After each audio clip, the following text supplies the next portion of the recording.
Este é o canal Disco Livre Fé. É um prazer tê-lo aqui.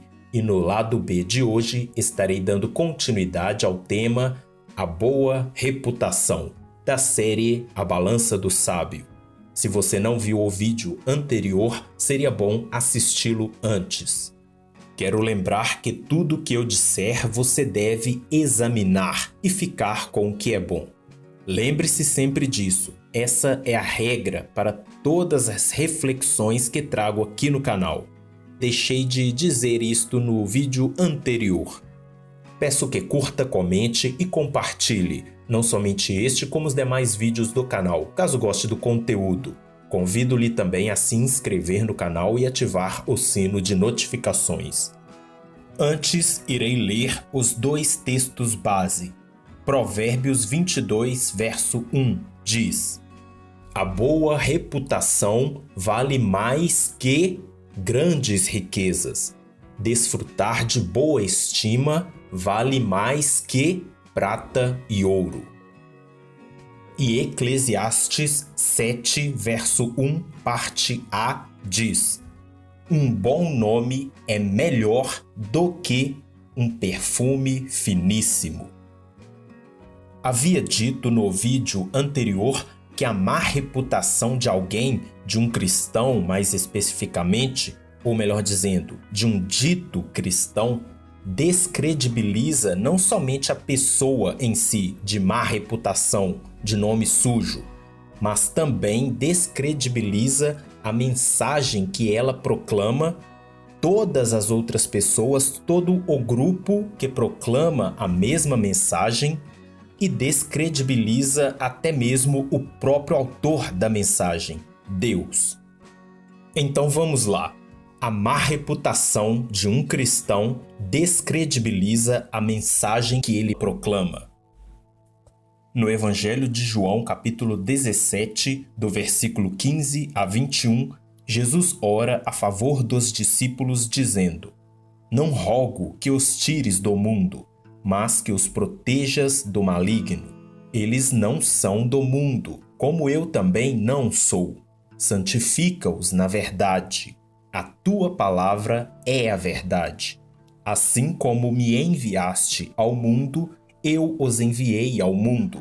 Em favor deles eu me santifico, para que também eles sejam santificados pela verdade. Minha oração não é apenas por eles. Rogo também por aqueles que crerão em mim, por meio da mensagem deles, para que todos sejam um, Pai, como tu estás em mim e eu em ti. Que eles também estejam em nós, para que o mundo creia que tu me enviaste. Com base nesta passagem lida, o teólogo americano do século XX, Francis Schaeffer, ressaltou que por meio do nosso amor uns pelos outros, o mundo não somente nos julgaria se realmente somos discípulos de Jesus, mas também julgaria se o Pai enviou realmente o Filho. Jesus diz nesta passagem que a palavra de Deus é a verdade. E no mesmo livro, João, no capítulo 1, diz que Jesus é a palavra. E no capítulo 14 do mesmo livro, Jesus diz ser a verdade.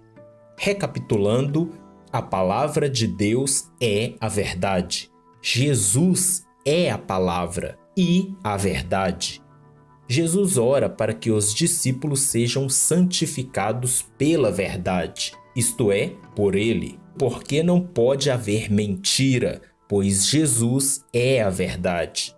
E assim como o Pai Celestial enviou ao mundo seu Filho Jesus, que é a palavra de Deus, ou seja, a mensagem de Deus aos homens, ou como diz no início de Hebreus, a revelação de Deus, nós devemos repassar esta palavra, essa verdade, essa mensagem que é Jesus ao mundo, para que todos sejam um, isto é, para que todos estejam em conformidade com Deus. E Jesus ora por aqueles que crerão na mensagem que os discípulos irão transmitir, a qual é Jesus. Porém, voltando um pouco e repetindo, só seremos um com Jesus se transmitirmos a mensagem em conformidade com o que Ele é. E para isso precisamos estar santificados por Ele, pela verdade, ou seja, distintos do mundo. O pregador inglês do século XIX, Charles Spurgeon, disse certa vez que a Bíblia do mundano é o cristão. O mundano nunca lê o livro, mas ele lê o discípulo de Cristo e julga a religião cristã pela vida dos seus professos. E ele continua dizendo que o mundo vai aprender melhor e mais provavelmente será levado a conhecer a Cristo quando as vidas dos cristãos são melhores e quando a Bíblia da vida cristã estiver mais de acordo com a Bíblia da doutrina cristã. Em outras palavras, quando a vida do cristão estiver mais de acordo com o que a Bíblia nos ensina a ser. E ele termina dizendo que Deus nos faça santos. A nossa missão não é somente pregar a verdade, a mensagem do Evangelho, mas viver o Evangelho, viver em santidade.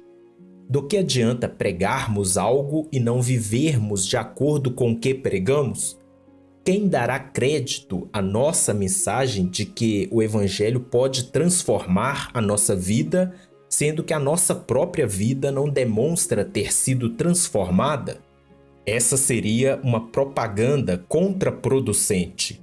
Seria como se um obeso fosse o garoto propaganda de um produto para emagrecimento. As pessoas iriam pensar: ora, este rapaz há mais de um ano fala que este produto é muito bom, que faz emagrecer de forma quase que milagrosa. Mas ele ainda é obeso. Ou ele não consome o produto que ele próprio oferece, ou o produto é péssimo e não apresenta nenhum resultado verdadeiramente satisfatório. É certo que mesmo aqueles nascidos de novo podem cometer falhas, e é certo que quem convence o homem do pecado é o Espírito Santo, e que a palavra de Deus, quando proclamada, não volta vazia, mas atinge o seu propósito. Porém, quando vivemos de forma incongruente com a mensagem que pregamos, estamos jogando do lado errado. O próprio Jesus disse no texto lido há pouco que devemos ser um com Ele como Ele é com o Pai. Deve haver concordância em todos os aspectos. Devemos ser santificados pela verdade, pois só assim transmitiremos a verdade. A transmissão da mensagem vai além da mensagem falada somente. Ela deve ser vivida. Algo interessante é que povos antigos, povos africanos especificamente, acreditavam que a fala era mais do que mera comunicação e que dizer é fazer. Daí entram questões nominalistas, mas vamos deixar isso para lá. O interessante é isso: dizer é fazer. O tal faça o que eu digo, mas não faça o que eu faço, não é algo cristão. Devemos viver o que pregamos, não somente pregar a verdade, mas ser santificado por ela. Se não formos santificados pela verdade, dificilmente o mundo dará crédito à mensagem que proclamamos e seremos péssimos mensageiros. Antes de encerrar, quero citar o que o evangelista americano Mark Cahill disse certa vez. A principal razão pela qual as pessoas não compartilham sua fé é que o caminhar delas não combina com o que dizem. Repetindo, a principal razão pela qual as pessoas não compartilham sua fé é que o caminhar delas não combina com o que dizem. Isso é lastimável. Não sei dizer o que é pior: Não compartilhar a fé por viver de forma inconsistente com ela ou compartilhar a fé sem vivê-la. Devemos entender que a fé não se trata apenas de acreditar em Deus. Refere-se também a um conjunto de doutrinas e, além disso, fé implica fidelidade. Quem realmente crê em Deus, invariavelmente será fiel a Ele, obedecendo-o e vivendo conforme Ele deseja. Encerro por aqui, mas no próximo vídeo estarei dando continuidade ao tema A Boa Reputação, da série A Balança do Sábio. Que a paz seja com você e até o próximo Lado B.